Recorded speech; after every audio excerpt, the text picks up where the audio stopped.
Hi, it's Sarah from Core Control and Fit Mummy, and I thought I'd just say a few words about my personal experience over the last few days.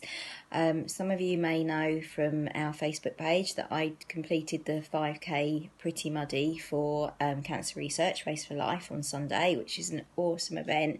I also did the warm-ups for the 5 and the 10K on Saturday, which was brilliant. It's just amazing to see so many women all running for the same cause, and it's always really emotional when you read all the stories and all the messages on people's backs, and it's very humbling to be involved in that.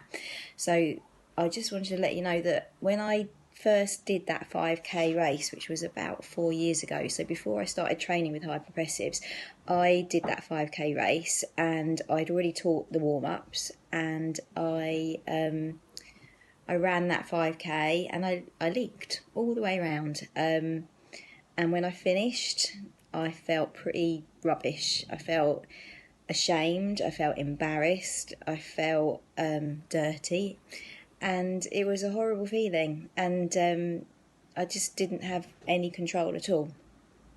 Since then, obviously, I've learnt the Hypopressives, I've taught them, and I know I've shared my story with a lot of you when you've come and done training with us.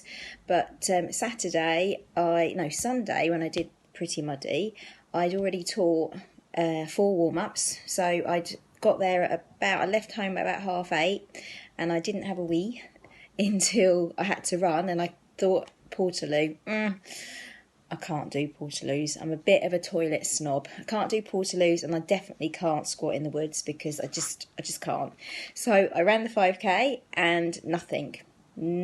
Felt completely strong. Didn't even think about it. Didn't even think about how I felt and anything like that until I got home. I thought, hold on, I felt strong, I felt relaxed, I felt in control, and it was a great feeling. And that's why I love Hypopressive so much, and that's why I love working with women who've got similar issues, who want that same strong feeling. So that was my bit of encouragement for you all. So keep going it. I do 10 minutes of Hypopressives a day, and it keeps me strong. So you can do the same. Okay, take care. Bye.